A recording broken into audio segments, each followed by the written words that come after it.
Eu preciso aprender um pouco aqui, eu preciso aprender um pouco ali, eu preciso aprender mais de Deus, porque Ele é quem cuida de mim.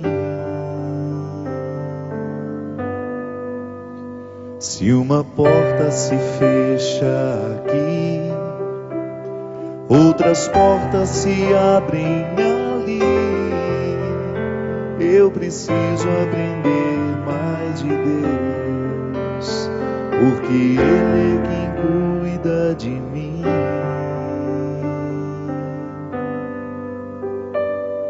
Deus cuida de mim. Deus cuida de mim. A sombra das suas asas, Deus cuida de mim. Eu amo a sua casa e não ando sozinho, não estou sozinho, pois sei, Deus cuida de mim. Deus cuida de mim. A sombra das suas asas, Deus cuida de mim. Eu amo a sua casa e não ando sozinho, não estou sozinho, pois sei, Deus cuida de mim.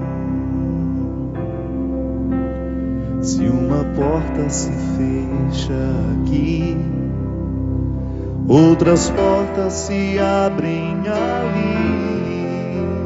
Eu preciso aprender mais de Deus, pois é Ele quem cuida de mim.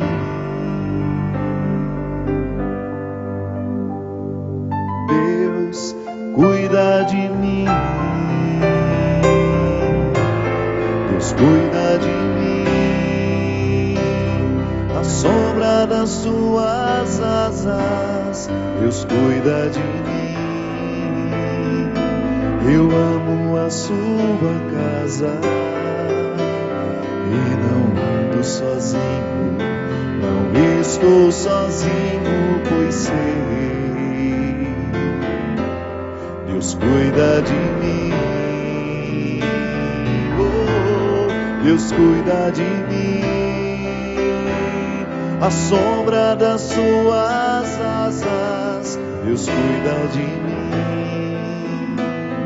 Eu amo a sua casa e não ando sozinho, não estou sozinho, pois sei, Deus cuida de mim.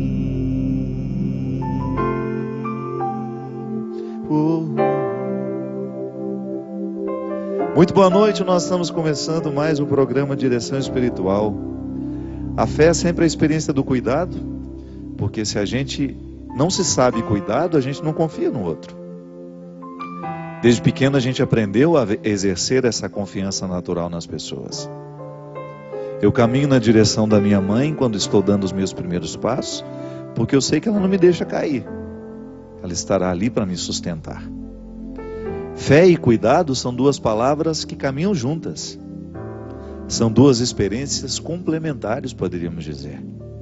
À medida que eu confio, eu me sinto cuidado, e à medida que eu me sinto cuidado, eu confio. E é interessante que dentro do contexto das religiões, confiar em Deus é, antes de qualquer coisa, a gente sentir-se cuidado por Ele. Eu, na minha experiência de fé, sei que Deus cuida de mim. Me supre de todas as minhas necessidades como pessoa. Por quê? Porque Ele é a origem de todos os meus dons. É como se Ele fosse um grande presente que eu recebi, que é tão grande, que não cabe dentro de nenhuma gaiola, de nenhuma caixa. Então eu vivo para desvendar o presente que Deus me dá diariamente através da minha vida. Você é assim. Você se recebeu de Deus. Ainda que você tenha todo o código genético da sua mãe, do seu pai, você tem uma herança genética, tudo isso lhe foi dado por Deus. É bonito a gente confiar nessa providência que antecede todo o movimento humano. Porque aí você salvaguarda a graça de Deus e ao mesmo tempo não despreza o esforço humano. Porque eu não fiz nenhum esforço para receber o que eu recebi. Mas por outro lado, eu fiz esforços para que eu pudesse desenvolver aquilo que eu recebi. Não é assim na sua vida? De nada adianta Deus lhe dar um dom, lhe conceder uma vocação, isso é, um chamado, uma voz interior que conclama todos os seus recursos humanos, se você não se colocar a caminho na realização, ou até mesmo na identificação desses recursos que lhe foram dados. São esses recursos que nos sustentam existencialmente. É assim que a gente dá conta da vida. À medida que nós articulamos e convocamos os nossos dons, as nossas possibilidades e colocamos tudo isso ao nosso favor. Porque ninguém gosta de sentir-se inútil. Até gosto da palavra inutilidade num determinado momento da nossa vida, né?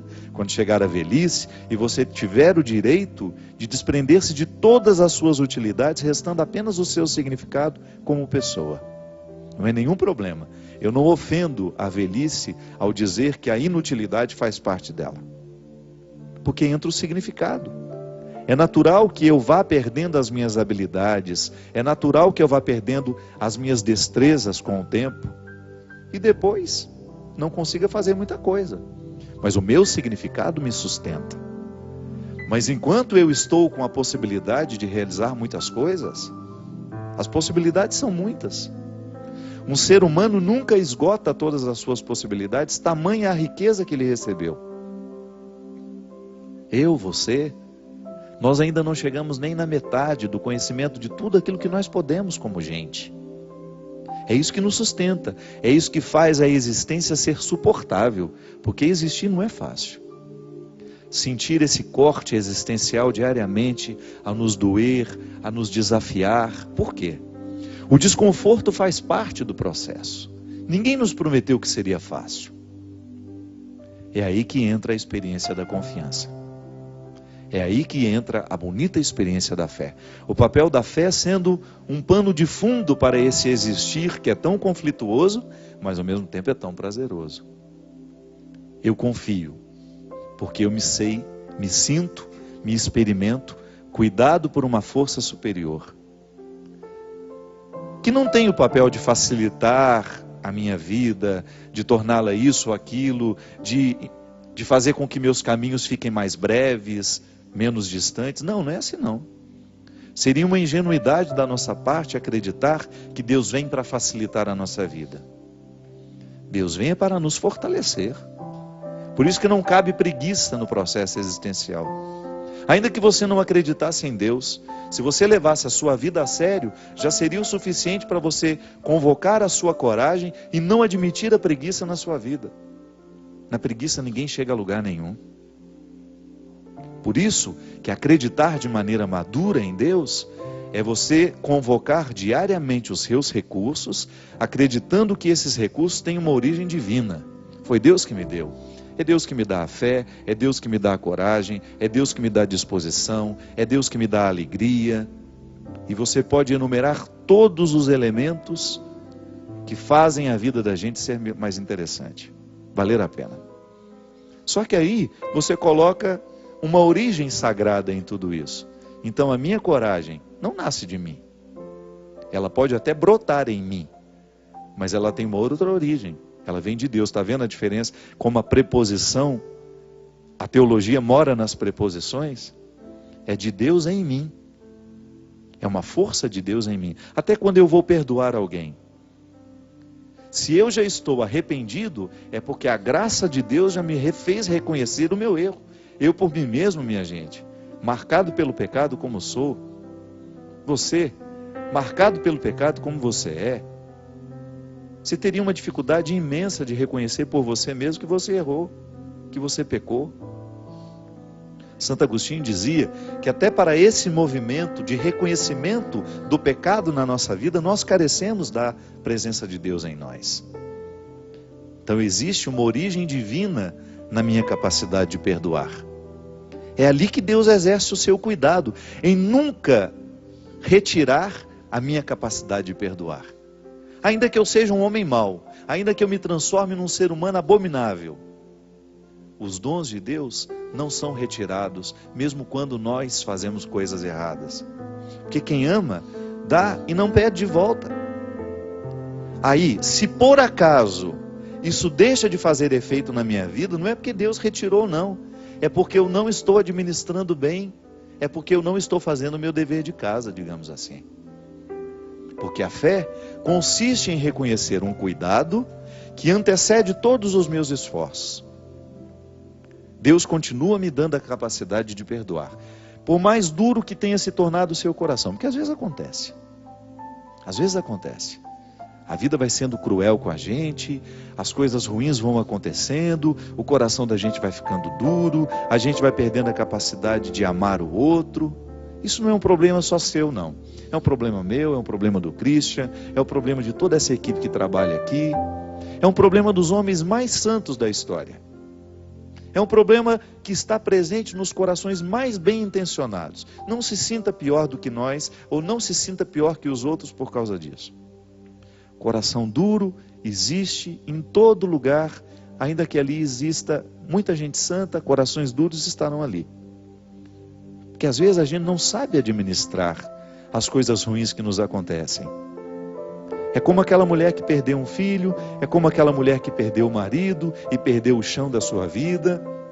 Ainda agora, há pouco tempo, lá em Teresina, tive a oportunidade de conhecer a Renê, uma mulher que perdeu o filho num desastre aéreo.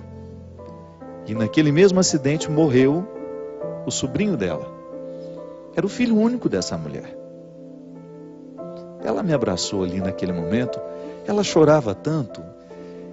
E ao mesmo tempo que ela chorava, ela interrompia aquele choro de repente e começava a falar tudo aquilo que estava pesado no coração dela, e ela se denunciava, sabe? Ela dizia: eu não consigo perdoar a Deus pelo que aconteceu, eu não consigo perdoar a vida pelo que aconteceu, eu estou me sentindo no prejuízo, eu só tinha um filho, por que Deus me arrancou esse filho? E ela queria arrancar de qualquer maneira uma resposta minha.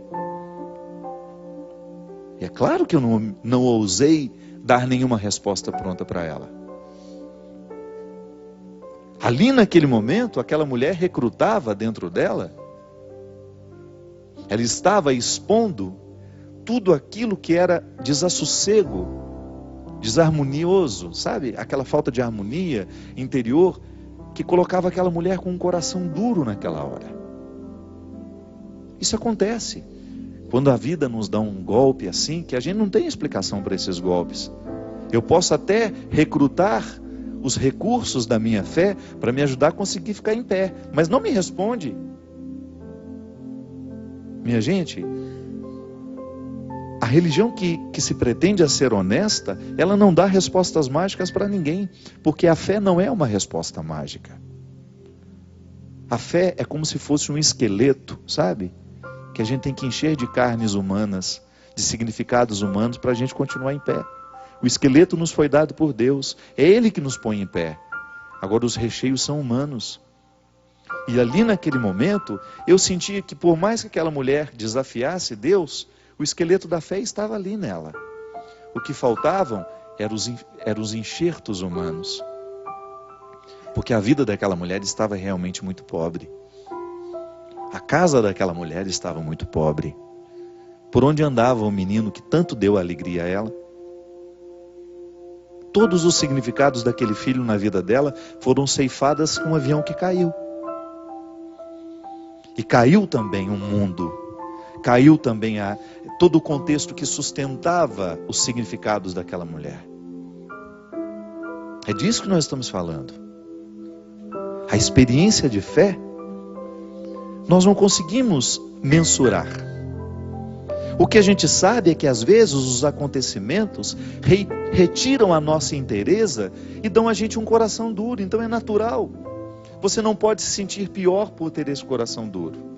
Agora, você pode sentir-se motivado a permitir que todos esses recursos que nos chegam pela graça de Deus, a alegria, a esperança, que são coisas que moram dentro de você e que às vezes ficam soterradas por causa dos fatos, da mesma maneira como a esperança, a alegria, a fé, a perseverança, essas virtudes estavam escondidas no coração da Renê.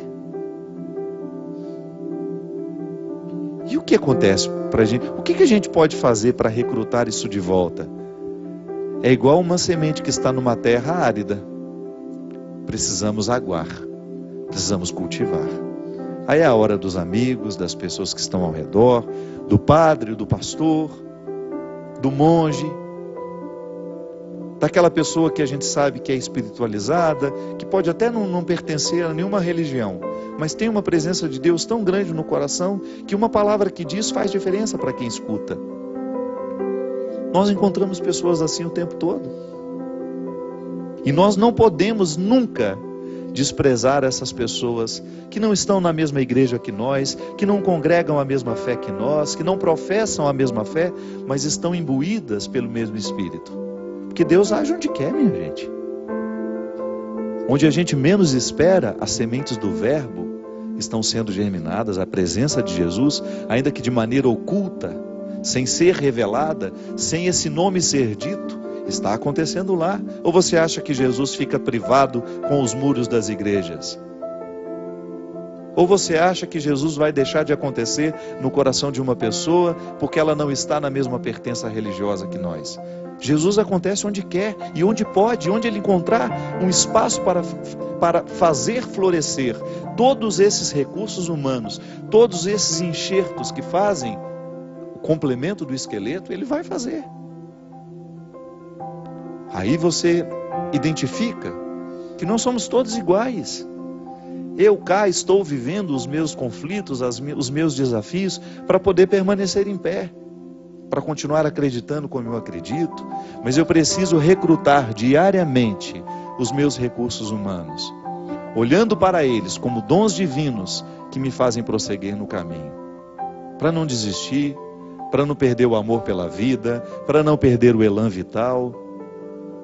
É assim que faz. Não é nenhuma resposta mágica, não é nenhuma receita mágica. Mas se você quiser dar significado aos seus dias e viver a sua vida com um pouco mais de leveza, você terá de recrutar todos os dons que Deus lhe deu diariamente. E se estiver num terreno árido, se esses dons estiverem colocados em terrenos áridos, faça o seu esforço de jogar uma água sobre eles. Como é que a gente joga água sobre os dons? Abrindo mão daquilo que é negativo, prestando atenção nas coisas bonitas da vida, sensibilizando a sua alma com uma música interessante, com um poema que possa fazer bem ao seu coração, com uma leitura que possa ajudar a abrir o seu horizonte. Um livro faz tanta diferença na nossa vida, minha gente. Uma leitura boa, não é verdade? Quando você é tocado por palavras benditas, por escritores que estão vivendo o ofício literário, com o desejo de fazer bem a quem ler os seus livros. Ou então você pegar um clássico da literatura universal que vai tratar todos os dilemas humanos e você perceber que aquela beleza, que aquele dilema bem escrito, tratado com sensibilidade, vai mexer o seu coração. Ou até mesmo num programa de televisão que você assiste, que foi preparado com o desejo de fazer bem a quem assiste. Uma cena bonita, uma cena onde tem uma expressão de ternura, uma delicadeza expressa nas imagens, um filme que possa fazer bem ao seu coração, à sua alma. Ali, sem perceber, você está jogando água sobre essa terra árida. Às vezes nós vamos ficando entristecidos, nós vamos ficando rudes, como se houvesse um rancor, não é verdade? Às vezes a gente encontra pessoas tão rancorosas, vivem a partir do rancor, se movimentam a partir do rancor, falam a partir do rancor. O rancor é aquele eixo giratório que faz com que aquela pessoa seja quem ela é. Tem que quebrar isso. Joga uma aguinha ali, joga uma sensibilidade naquele momento, naquele lugar, para que o rancor não continue prevalecendo, para que o rancor não continue falando mais alto. Essa vida é curta demais para você perdê-la com seus dissabores, para você desperdiçá-la com sentimentos que não são nobres, mesquinhos. Joga uma água sobre esse terreno árido para que você volte a acreditar nos recursos que Deus lhe deu, e então você vai viver a dinâmica dessa música. Deus cuida de você à medida que você recruta os dons que Ele colocou na sua história. Não esqueça mais disso. Fé é isso. Fé é você acreditar que uma riqueza interior lhe foi dada e que a partir do momento que você recebe essa riqueza, você é convidado a cultivá-la. Por isso que não é uma via de uma mão única. São duas. Deus me concedendo e eu trabalhando sobre aquilo que Ele me concedeu. Aí, minha gente, ninguém segura a gente. Ninguém segura um ser humano que está vivendo a dinâmica da fé. Essa fé que nos vem do céu e que mexe na terra da nossa história. Ninguém pode segurar um ser humano que administra bem as possibilidades que tem.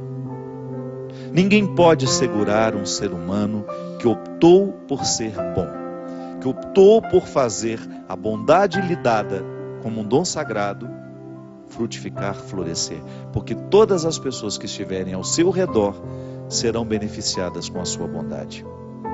E é muito gratificante. É um fruto da fé em nós, quando nós identificamos os frutos, né? Os outros frutos, já é um fruto anterior. Deus me concede esse fruto. E quando eu me alimento com esse fruto que Ele me deu, eu começo a produzir outros. São desdobramentos. Essa fé nunca termina.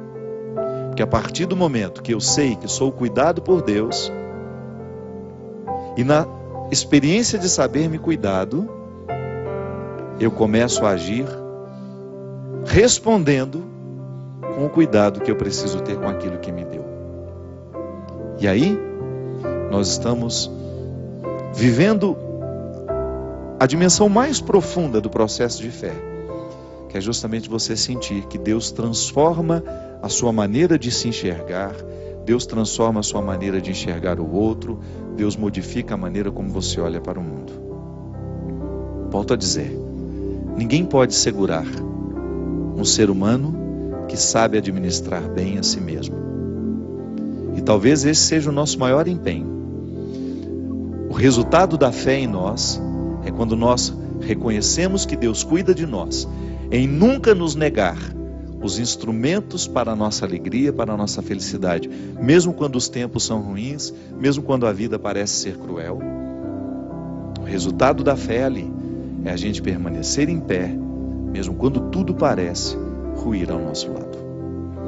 Nós vamos para um rápido intervalo e a gente volta já já no programa Direção Espiritual.